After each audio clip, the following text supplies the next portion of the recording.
Okay, thank you for your presentation. Very enlightening.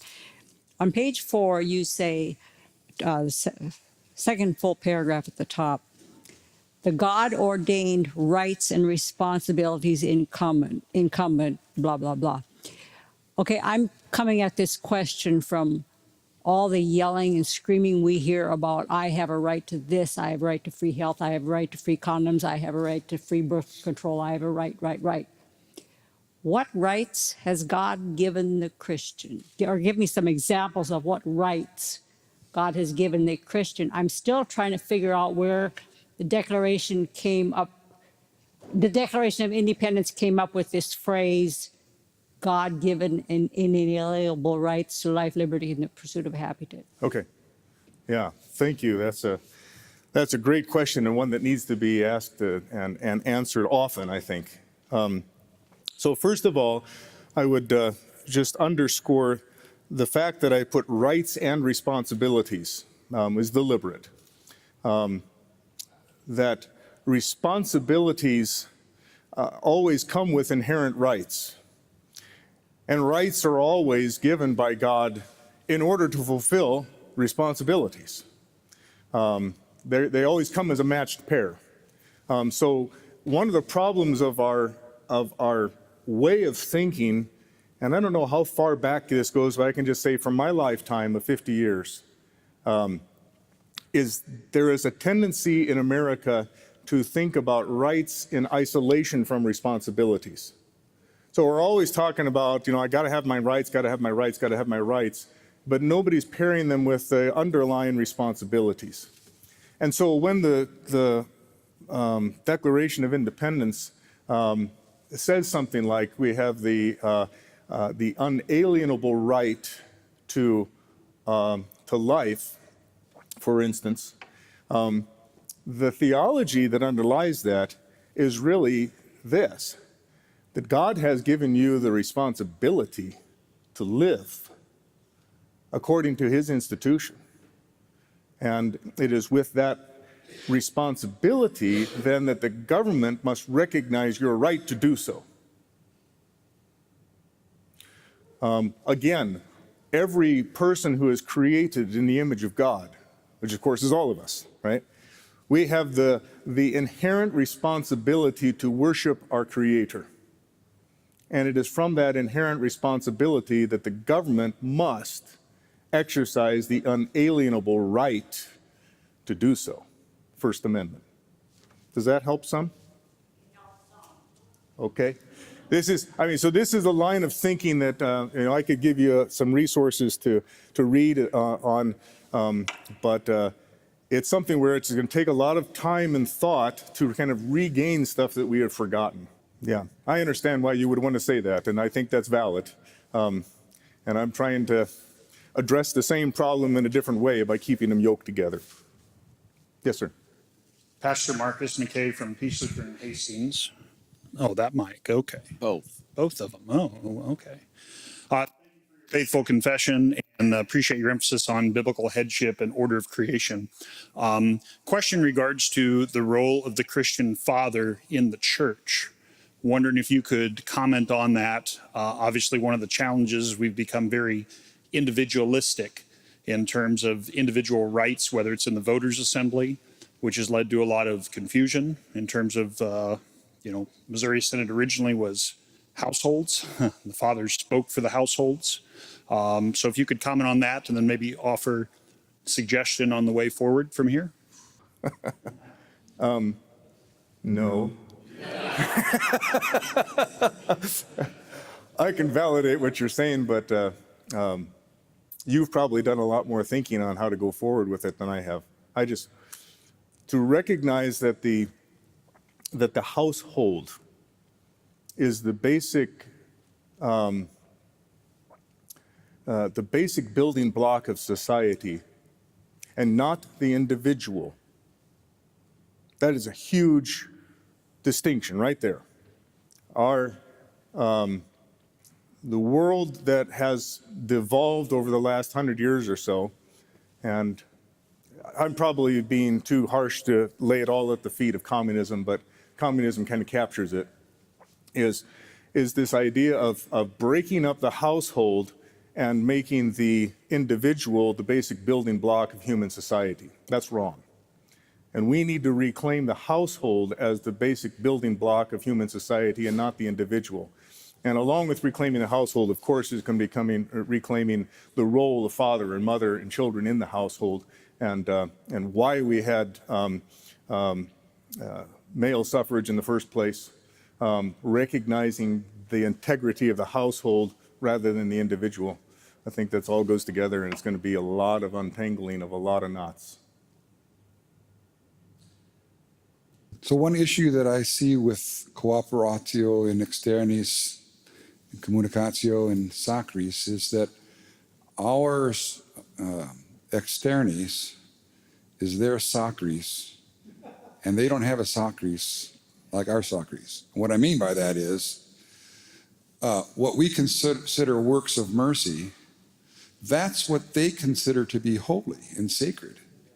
And they don't have an idea of they don't have a sacredness like we have a sacredness. So if you talk to a Reformed person about the means of grace, they're not thinking holy baptism, holy absolution, holy communion. They're thinking of rain and pepperoni pizza and a Samsung 9 phone, whatever they would consider to be a blessing. So I don't know, would it be too radical to say that when we cooperate in externals, we're in essence also cooperating in what they consider to be sacred? So that the trick maybe is to get, for them, faithfulness is not faithfulness to a word, it's faithfulness to love. And so the question, I think, is how do you get from them seeing faithfulness in terms of love and faithfulness getting back to the confessions and God's word? Then a question for you. We haven't really talked at all about difference of, so the Wisconsin Synod and the Missouri Synod have different ideas about prayer fellowship. And they would consider us, I suppose, to be unionistic if we sat down to lunch and there were some Wisconsin Synod pastors and Missouri Synod pastors there, and we had a Missouri Synod pastor offer the prayer for everybody. Can you talk a little bit about what is the difference between the Wisconsin Synod understanding of unionism and Missouri? Let's see. I was wondering, okay, I'll do that first. So as you could pick up from the quotes from both Benken and Lilligard in the Cooperatio paper, and in 1949 at least, we were all on the same page that communio in sacris includes prayer fellowship. What became an issue in the dissolution of the synodical conference was, how do you define prayer fellowship? And I think Dr. Nolan's paper that he was reading when I first walked into this conference speaks to that. In 1917, that the missionary to India was thrown out of the Missouri Synod because of his prayer fellowship, but that prayer fellowship meant attending a prayer service. Later on, the Wisconsin Synod, in my understanding, took prayer fellowship out of the sanctuary and to the Thanksgiving table. So that it became, again, instead of the household of God, it became the individual Christian at the Thanksgiving table. And so a similar distinction we were making with the previous question, I think, came into play with the prayer fellowship. And is it prayer fellowship if you're at the restaurant with somebody who's not a Lutheran and they ask you to pray for the meal? Or if they don't ask and they just pray out loud, is it prayer fellowship if you fold your hands? Or do you have to put, sit on, all these things, it really, gets complicated once you take it away from the household of God and into the individual Christian. That's what I'll say about what I know about prayer fellowship, which isn't much. Dan Freeman, pastor at Peace Lutheran Church in Chehalis, Washington. On a similar vein, going back to your first paper, just a clarification, because I think I understand you, but I want to be certain. On page 6, the quote from Lilligard, while others mean only such activities as do not involve the spiritual program of the church, that is, the preaching of the word, the cure of souls, and the administration of the sacraments. And then I guess kind of your riff on that toward the end of the paper on page 11, thus communicatio in sacris has a very definite meaning and does not mean everything. Admission to the altar, sharing of pulpits, serial prayers, joint worship are all sharp and clear lines which must not be crossed. I guess I'm just want to make sure that that's not an exhaustive list. And let me give you, for example, in the ministerial association in my town is this weird admixture of dispensationalists and social gospelites. So when they come together to do, say something which would be clearly external, we want to provide some sort of service to homeless people. At the end of that, there's going to be some sort of decision theology gospel presentation. What do I do? Seems to me now we've crossed into the cure of souls, and in such a way that I can't agree. Right. And yet it's not at my altar or my pulpit. This is one of those areas where, I think this is why I brought up that example. It's kind of a silly example, but, of the boy and the girl working on the chemistry experiment together, right? There's got to be some articulating what's okay and what's not okay leading up to the event if you're going to try something, and say, hey, listen, brother. No, can't use that word. Listen, Baptist. This is going to put me in a bind on my conscience and on my ability to do anything future with you if you pull this stunt. And can you give me a prior promise not to? Or if you don't think to say it ahead of time and they pull it on you, then you got to think on your feet, but then you got to come back afterwards and say, if we're ever going to do this again, you got to promise that's not going to happen. I'll just give you an example from, in Wyoming, as I'm trying to apply this understanding of cooperatio to this thing that we're calling the Wyoming Pastors Network. It's interesting, and I'm learning a lot. And so the first thing we decided to do is we needed to get together once a year just to kind of compare notes and learn some stuff about what's going on in the public square. So we did that, and we got Ryan Anderson to come in and give us a talk and so forth. And when the whole thing was done, and we managed to pull it off without any unionism that I'm aware of,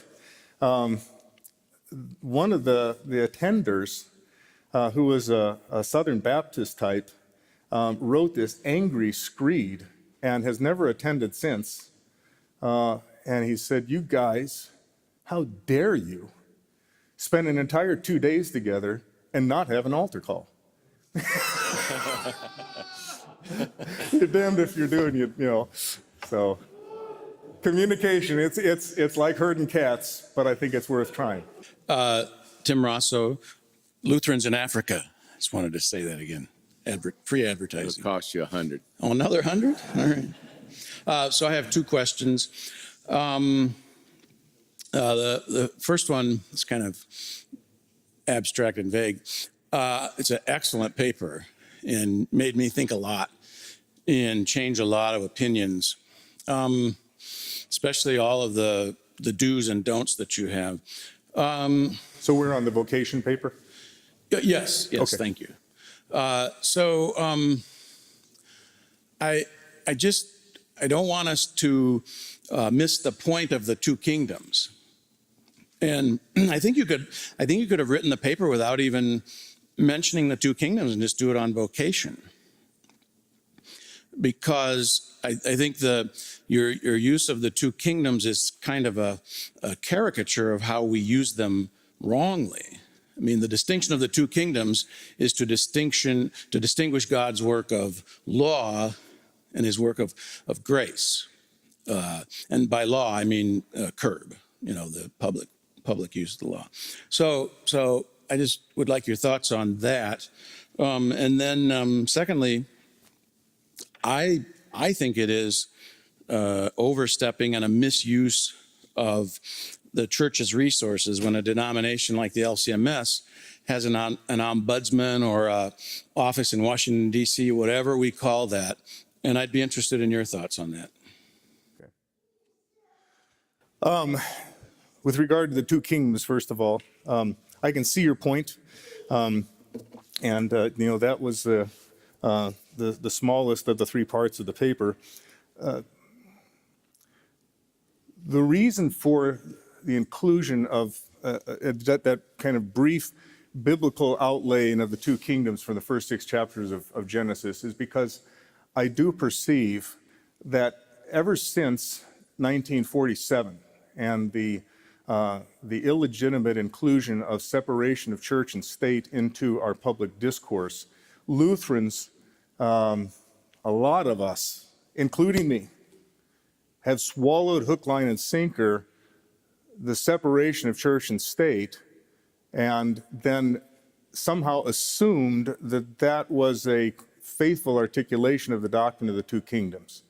And we need to spit out that hook and rethink Luther without that false separation going on. And so what I was really trying to do here is that, as well as also make it personal. The idea of the human family. I mean, finally, when I'm talking about loving my neighbor, it's hard to think abstractly about loving, some guy I've never met. But it's easy to think about loving my neighbor who was, my cousin, who was baptized in the Lutheran Church and is now fallen away. And that puts flesh and bones on my love, and that's what I wanted to do with that section. Can you remind me, what was your second observation?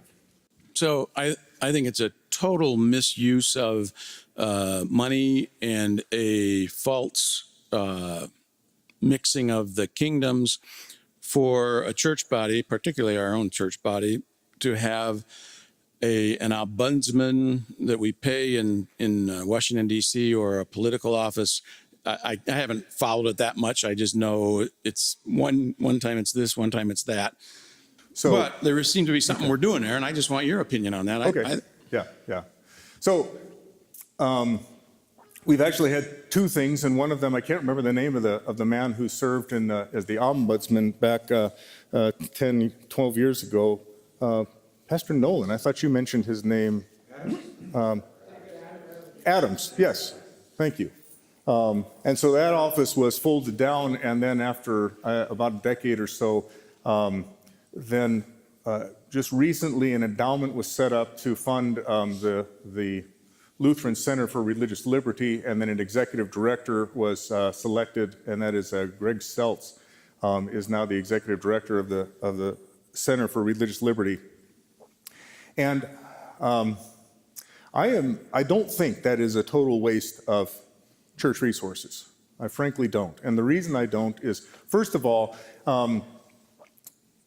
as I mentioned in the last part of the, I think it was the communal paper, a church body like the Missouri Synod or like Trinity Lutheran Church in Kearney, it has an address. It has a sewer system. It has articles of incorporation filed with the state. We are connected to the state whether we like it or not. And that state right now is in a program. It's slowed down recently, but it's still on track. But it's in a program of ratcheting down, putting more and more pressure upon church organizations to get out of the public square and to silence the voice of the gospel. I think where the federal laws are directly impinging on the work of the church, that the church itself, and not just individual members, but the church itself needs to speak. And I think that's what Greg Seltz is there to do, to help us to speak.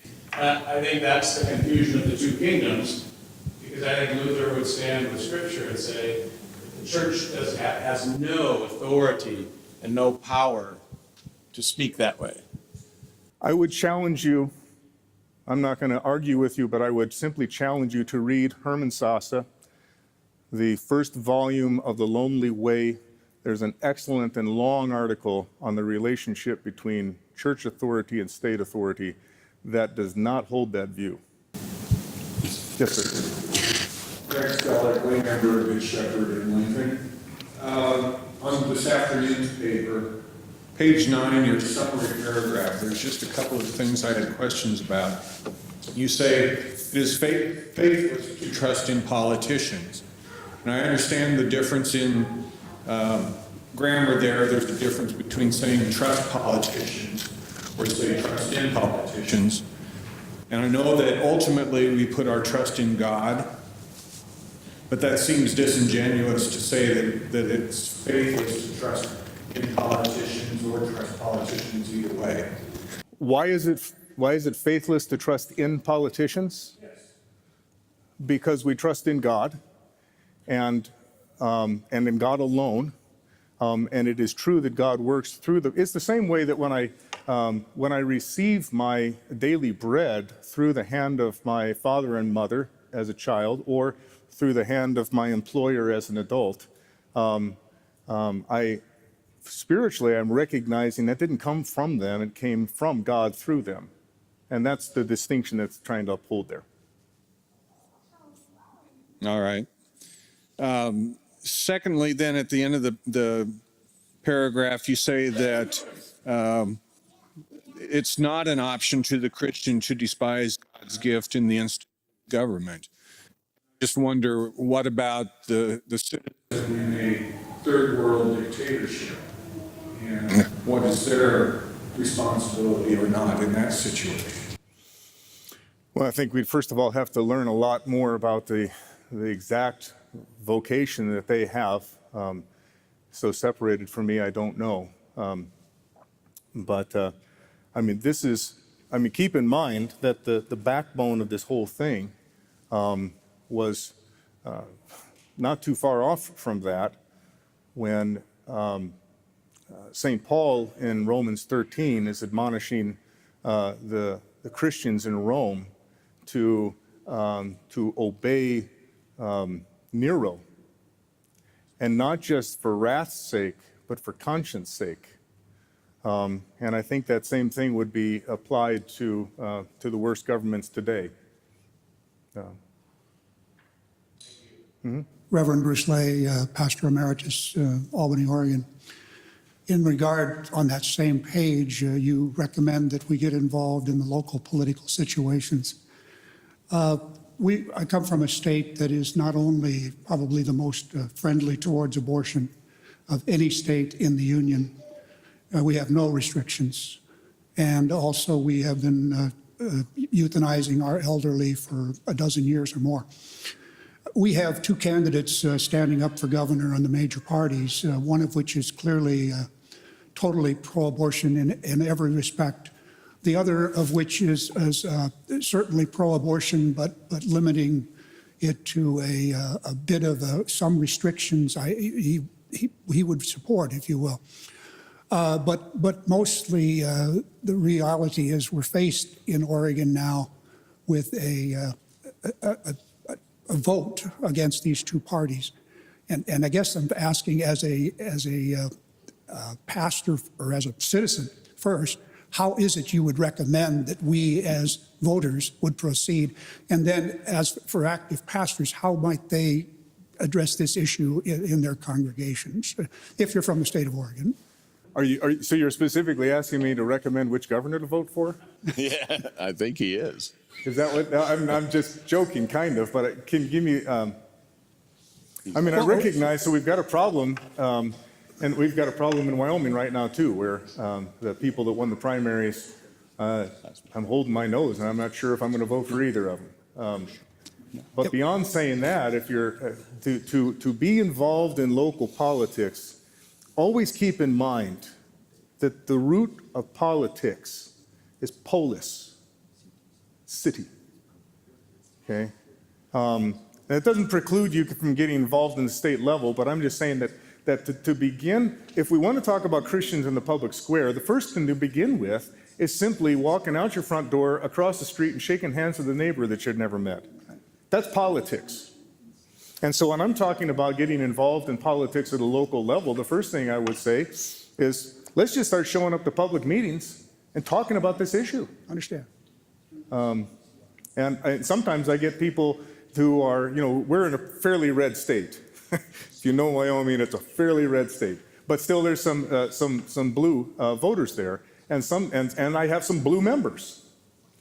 And sometimes I get a pushback of saying, well, this is a very kind of Republican stuff you're talking about, and I'm not feeling valued here. And my reaction is always to say, that is not the intention here. Here's what you need to do. First of all, remember that you are a Christian, not a Democrat. I am a Christian, not a Republican. And number two, if you do vote for the Democrat Party, show up to your precinct meeting and tell them to get off the death stuff. That's local politics.